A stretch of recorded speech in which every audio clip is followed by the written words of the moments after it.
Hey everybody, welcome back to the couch.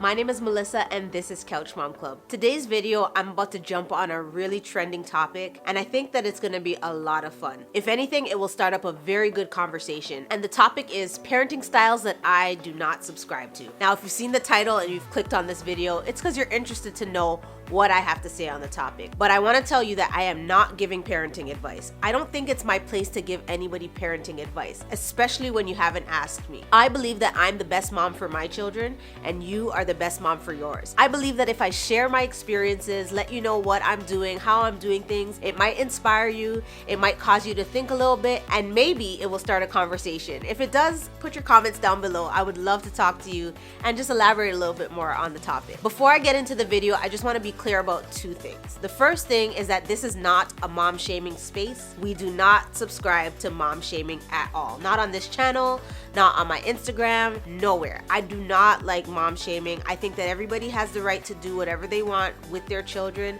and I respect that. Now I'm asking that you do the same for me. If you can't respectfully hear my opinions, hear my standpoint as a parent, then maybe this isn't the video for you. So I'm gonna give you a minute to go and watch this video, and if that changes your mind on mom shaming, that's great. Come back, watch with me. And the next part is to also subscribe. If that convinces you that mom shaming is not where it's at, then go ahead and join the club. You can join the club by clicking that subscribe button and ringing that bell so that you're notified when I post new videos. Let's get right into it. Let's talk about the first parenting style that I do not subscribe to. This is the relaxed scheduling style. Now this means that you are very chill when it comes to your children's schedules. Sometimes you follow them, sometimes you don't, and you kind of let the child dictate how the day goes.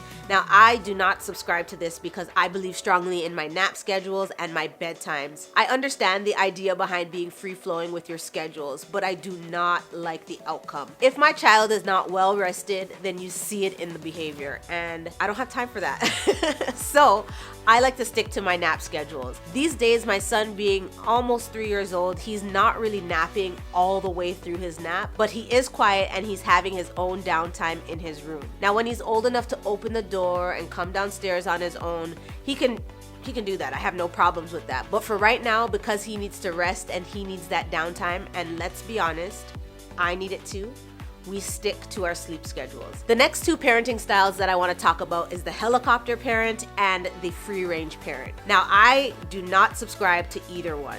I'm somewhere in the middle. The helicopter parent is one that hovers over their children, watches very closely to all of their experiences, every problem that they have. They're right there hovering over them and trying to dictate and kind of control what the child does. Thanks, Melissa. It looks like we are trouble-free in the living room today. We've got a minor incident of a 9-month-old baby getting into what looks like her older brother's lunch. And over on the right side of your screen, you'll see that there is a toddler driving a cozy coupe indoors. But given the condition of the weather, I would say that it's perfectly acceptable. The free range parent is one who just is free to let their child do whatever they want. This is where the parent encourages their child to just function independently. I like to think that I'm somewhere in the middle of both parenting styles because one, I like to mitigate danger and potential times of sadness and pain for my children, and I also like to see that they're independent but to a certain degree. Now, I heard a story about a New York mom who sent her 9-year-old on the bus by themselves. Now, the idea is that the child will be able to find their way home on their own. The child is independent. You want to kind of raise them to look after themselves and, be able to navigate through the city. The idea, the concept, I get it. But the actual practice of letting your 9-year-old on a city bus by themselves, to me, it's just not gonna happen. Not my child. I love the idea that you're raising independent children, but in my opinion, there are ways to instill and raise your children to be independent without sending them on the city bus by themselves. I hope you're enjoying the video so far. If you are, give it a thumbs up and consider joining the club. Hit that subscribe button and click that notification bell. And remember, I'm going to be doing Wisdom for Wednesday at the end of the video. So go back and finish watching and then come back and we'll do Wisdom for Wednesday. This leads to the next parenting style, which I think is really interesting. It's the baby-proofing parent. This is the parent that wants to baby-proof everything. And let me just tell you right off the bat, the only baby-proofing item that I have in this house is a fence. And the fence I purchased for my second child, and I purchased it to barricade the dog. It wasn't even for my kids. It was literally to keep the dog out of certain spaces because I thought with 2 kids running around, it would be hard to deal with the children and deal with the dog at the same time. So I agree that with baby proofing, you get a certain sense of security. You feel that you're able to have more control over your children being able to run around and do their own thing.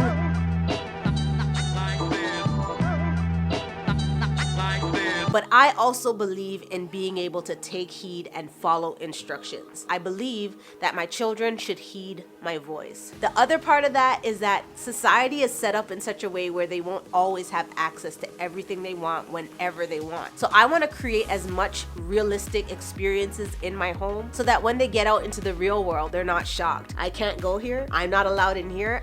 Absolutely. In this house, Dad and I are government and we say, you're not allowed in the basement. Not right now. So we just make sure that we try to create a sense of independence in our children in other ways. We do not baby-proof everything and we just say no.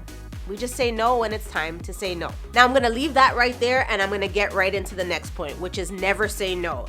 And I think that's crazy. I think that there is a place and a time for an appropriate and a very firm no. No is not a word that we use single-handedly in the house. We always explain and we always try to give a very good reason as to why we're saying no. And if used correctly, you can show your children the positive aspects of the word no. Today, for example, I had a beverage on the table that was for me and it was my drink and my child asked me if he could have some. And I just said no. And he said, okay, mommy.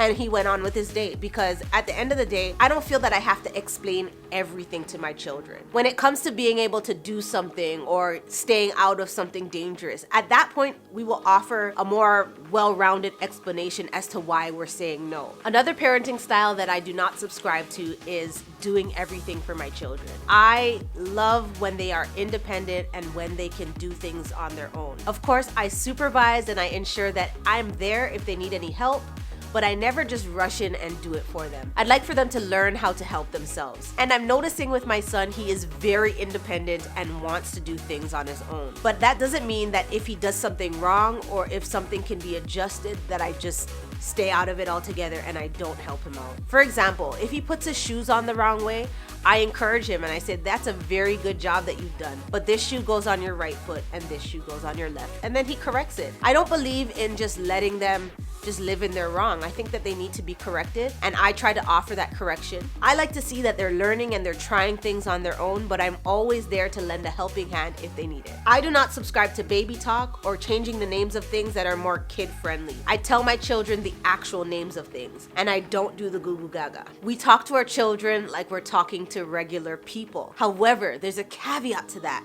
We do not treat our children like they're small adults. And that's another parenting style that we just do not subscribe to in this house. Our kids are kids. I believe that there's a place for children and there's a place for adults. I do not subscribe to the parent as the best friend. Absolutely not. I always tell my son I have my own friends. Thank you very much. As much as I love him and I love his personality and I definitely can't wait to build that bond with him, at this particular moment, I parent first. Friendship might come later. I feel that sometimes treating your children like they're friends somehow allows you to blur the lines of when parenting should take place and when hanging out and friendship should take place. Now, don't get me wrong. I think that my children and I should have a very good relationship, but I need them to know now and at every stage of life that I am their mother. First of all, one of the bases for friendships is just mutually being into the same things. And right now, Paw Patrol ain't it.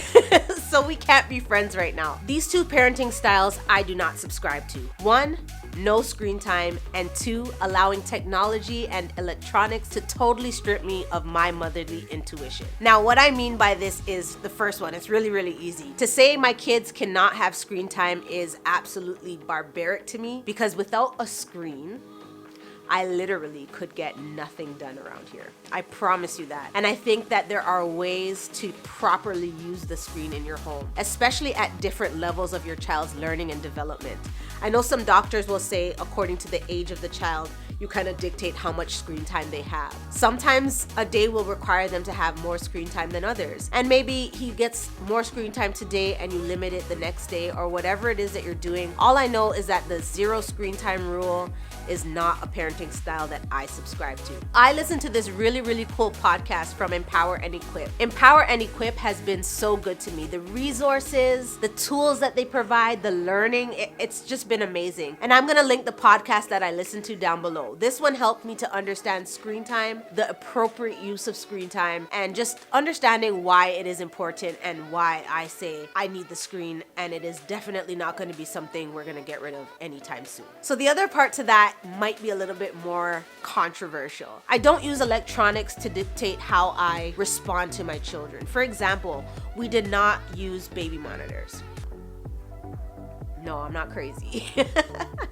We didn't use baby monitors, and we do not use things like the owl socklet. We don't use those things because I feel that, first of all, my parents didn't use them. Second of all, I don't believe that I need them. And third of all, I'm very active in my children's lives, and I think that intuition kind of tells me when something is wrong, when I need to check on them. And lastly, and this is where I'm gonna leave it, I pray.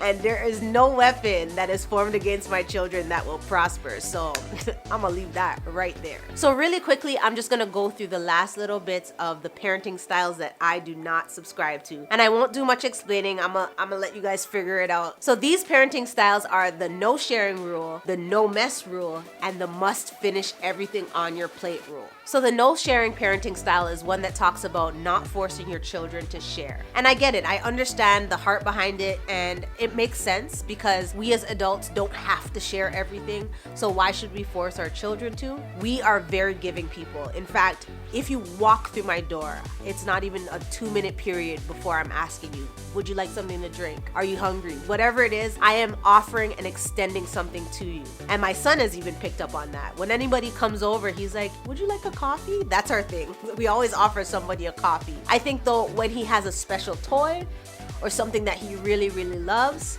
he doesn't have to share it. Anything that is sacred to you that you do not want to share needs to be put in a separate and safe place. Do not have it in a mutual toy bin, because if it's in the bin, we all go play with it. Now, as far as mess goes, I'm okay with mess to a certain degree. There are times when mess is okay. Like if we're doing a craft or if my children are independently feeding themselves, I'm okay with mess. That's why we have a dog, especially during mealtime. We'll let him in, he'll clean up most of the mess, and then hey, we'll vacuum or mop. Another thing that I am okay with is my child not finishing everything that is on their plate. I've been there where I was forced to sit there until I finished everything that was on my plate, and it was traumatizing, especially when I was genuinely full and didn't want anymore. So I make sure that I just follow their cues. If they tell me they're full, I will tend to believe them. But if I hear in like 2.5 seconds, hey, can I have a snack?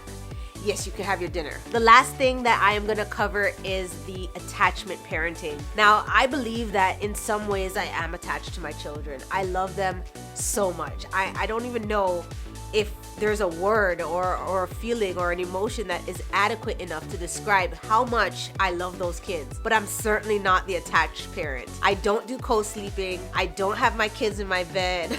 Like all of that stuff, I don't subscribe to that style of parenting. I believe in my space, and I believe that my room and my bed are my room and bed. As far as sleeping goes and times when my son has woken up through the night, I don't bring them into my room. I go to their room and I settle them and I comfort them and I love them and I leave them there. I'm not the attached parent. I'm sorry, I can't do it. The carrying the child all day and the snuggling and cuddling all day, it's just not my style. I appreciate times when we do cuddle, but as a practice and overall, I am not the attachment parent. And that's just it, guys. These are the styles of parenting that I do not subscribe to. Now, I did not cover every single parenting style or things pertaining to the way that we parent and rear our children. There are just way too many variations, way too many varieties, but these are the ones that I wanted to talk on. Let me know what you think in the comments down below. Which style of parenting resonates more with you? I want to hear about it, and I believe that this topic is a very big conversational piece. Again, if you can't be mature enough to have different opinions and respect my opinions, then this wasn't the video for you. I thank you for watching all the way. But you don't have to leave nasty comments in the comment section. Everybody has the right to parent and raise their children according to their own styles and preferences. These are just mine, and I really want to thank you for watching to the end of the video. But you know what? It's not really the end of the video, because guess what? I switched it up on you. Wednesdays are for wisdom, and I think that there's a little bit of wisdom in this video. But let's get right into wisdom for Wednesday. So wisdom for Wednesday is always based on the affirmation from the day before. And yesterday's affirmation was, I am blessed to be a blessing. I want to make that make sense for moms. We are blessed to be blessings. Now, I'm not even talking about money or any kind of financial blessing. Of course, if you're blessed financially and want to give financially, you can do that. But for this affirmation, I'm talking about your gifts and your abilities. You have been blessed with so many talents, so many gifts, and so many abilities. And it is not just for you. Of course, it makes you feel better. It makes you happy to know that you're talented, that you're skilled, that you have so much going for you. But those blessings are for you to bless others. For example, for your kids, you have things in you, you have giftings that will help you to raise your kids. Those things will be a blessing for your children. And then for people around you, you're gifted so that you can be a blessing to those people. Now, I have a question for you. What gifts, what talents, what abilities are you sitting on and doing nothing with? If you can think of even one thing, I'm gonna challenge you right now to start using those gifts to bless others. Thank you so much for watching this video. You are a blessing to me, and I'm so grateful that you're here. So if you haven't already, join the club. There's lots of room for you. So hit that subscribe button and click that notification bell so that you know when I post new videos. Follow me on Instagram and on Twitter, and I will see you in the next video.